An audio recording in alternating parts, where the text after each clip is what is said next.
Magandang gabi sa iyo, kaibigan. Ikaw ay nanonood ng gabay. Hati sa iyo ng To the Glory of God Ministries. Kasama si Life Coach William O.B. Comilang Jr. Isang brain aneurysm o brain stroke survivor na nagsasabing habang may buhay, may pag-asa.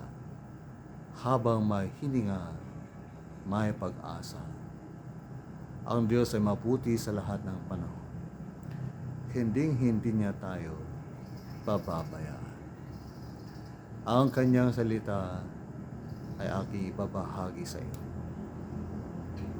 Maawit 46, 1. Ang Diyos ay ating kanlungan at kalakasan, handang tumulong sa oras ng kabagabagan.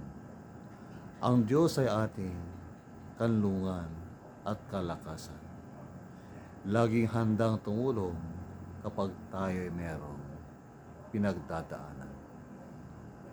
God is our refuge and strength, a very present help in trouble. Ti Diyos ti kamang kenpigsa tayo, si sasagana tumulong, iti tiyempo ti riribo. Minamahal kong kaibigan, meron ka bang pinagdadaanan ngayon?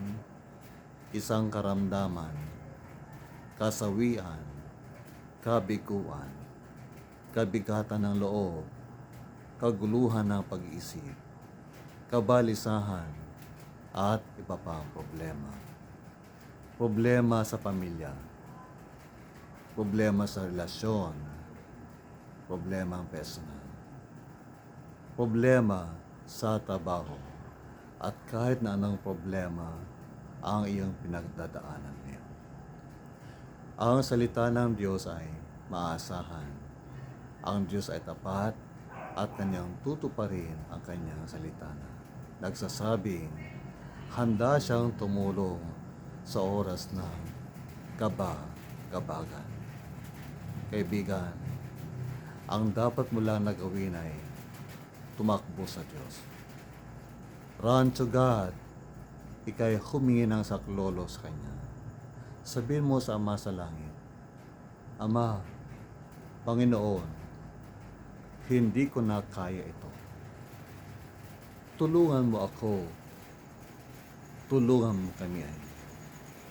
Ama, tulungan mo kami. Panginoong Diyos, kailangan ka namin. Kailangan ka ng aking nanay na nasa ospital. Kailangan ka ng aking kapatid na nasa ospital din. Kailangan ka ng aking tatay, ng aking anak, ng aking mahal sa buhay na merong pinagdadaanan, karamdaman, kasawian, kabiguan, at suliranin sa buhay. Ama, tulungan mo kami. Kailangan ka namin. Kaibigan, magdasal ka lamang sapagkat kapag ikay nagdasal at lumapit sa Diyos, kapag ikay nagtiwala sa Kanya, palalakasin niya ang iyong loob. Hindi Kanya pababayaan. Kung meron kang karamdaman, ikaw ay Kanyang tutulungan kumaling. Ikaw ay Kanyang pagagalingin. Ako po'y na-stroke noong May 13, 2018. At dahil po sa habag ng Diyos sa akin, sa Kanyang biyaya, hindi po ako namatay. Hindi po ako nakomatos.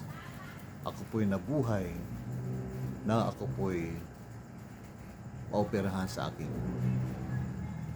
Dahil po ang ugat sa aking utak po ay pumutok.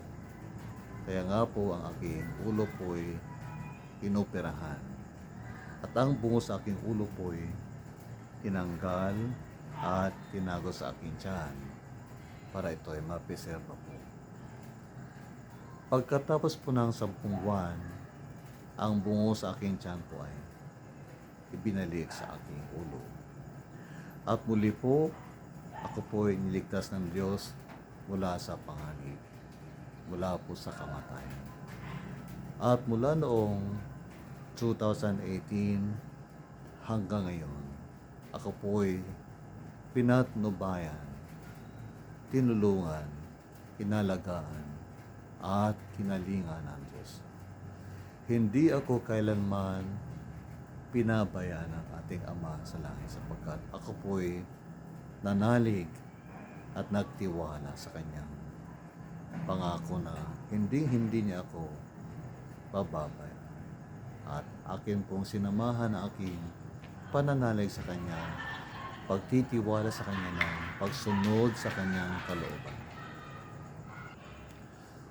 At upang patuloy ko pong maranasan ang biyaya ng Diyos sa aking buhay, akin pong hinarap ang aking sitwasyon sa pamamagitan po ng panalangin. Kaya araw-araw po, tuwing umaga sa aking paggising at kahit anong oras sa umaga at sa hapon at sa aking pagtulog sa gabi, ako po'y nagdadasal. At isa pa po ay ako po'y nagpupuri sa Diyos ng papuring awit po sa Kanya sa aming garden. At isa pa po ay ako po'y tumayo sa Kanyang mga pangako. I ponder His promises in my life. Ako po'y kumapit sa Kanyang mga pangako sa akin.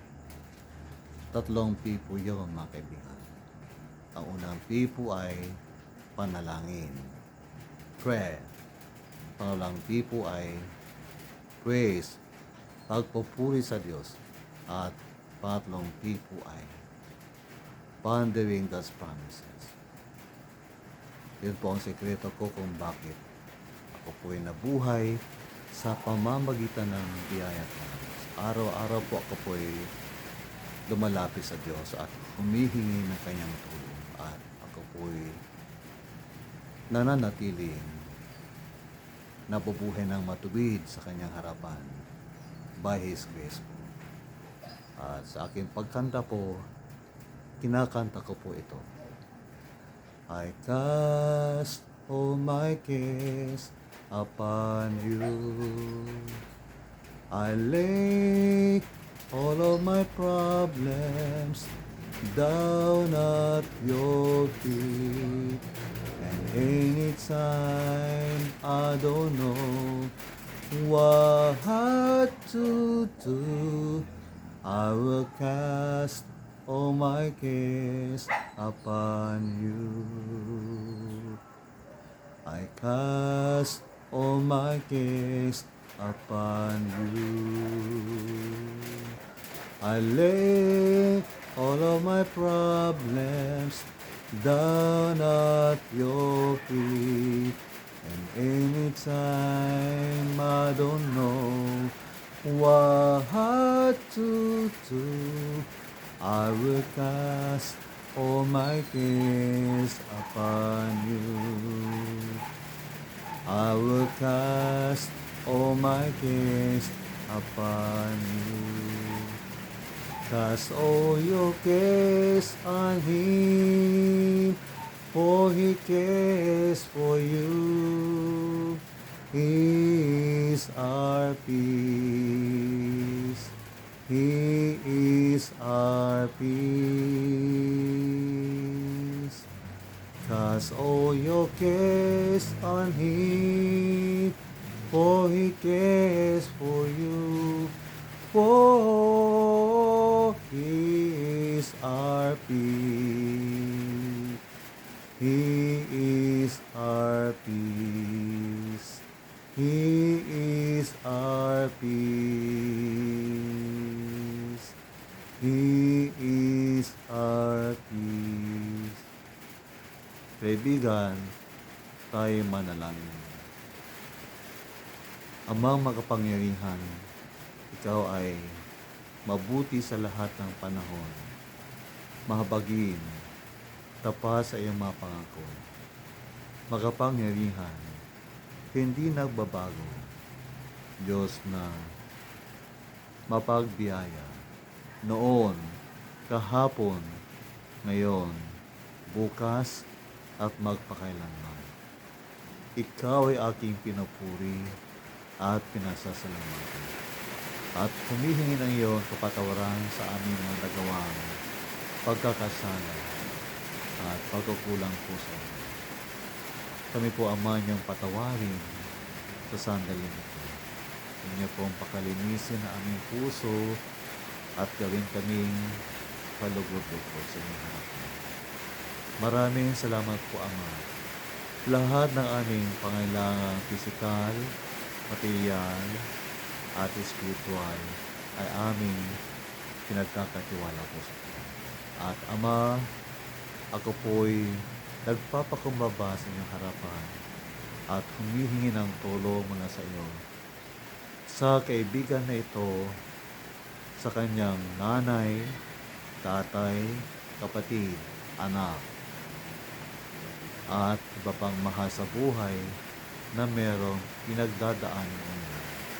Marahil ito po ay sakit, kaya inyo po siyang pagalingin, Panginoon. Huwag niyo po siyang pababayaan. Kung problema po sa relasyon, sa pamilya, sa trabaho, sa iglesia, sa pananampalataya, huwag niyo po siyang tulungan, Panginoon. Huwag niyo po siyang pababayaan. Samahan niyo po siya at yakapin sa sandali na ito. Maraming salamat po, Panginoon. Sa pangalan ni Jesus, itong aking dalangin na may pasasalamat. Amen. Mga kaibigan, sa aking kinaroroonan ko ay umulan. Pero pagkatapos po ng ulan ay tayo po ay makararanas muli ng kaginhawaan. Pagkatapos po ng bagyo, sisikat po ang araw muli. Ganon din po ating buhay. Pagkatapos po ng ating mga suliranin, problema, pagsubok sa buhay, ang buhay po natin ay nagiging hawa muli. Pagkat ang ating pagsubok po sa buhay ay hindi po forever. Ito po ay pansamantala lang. At tayo po ay sinusubok lamang marahil ng Diyos. Kaya sa sandaling ito, kung kayo po ay merang pinagdadaanan, kaibigan, kung meron kang pinagdadaanan, manalig ka sa Diyos, sumapit ka sa Kanya, magdasal. Ikaw palaging magtiwala sa Kanya at sundin ang Kanyang kalooban sa iyong buhay. God bless.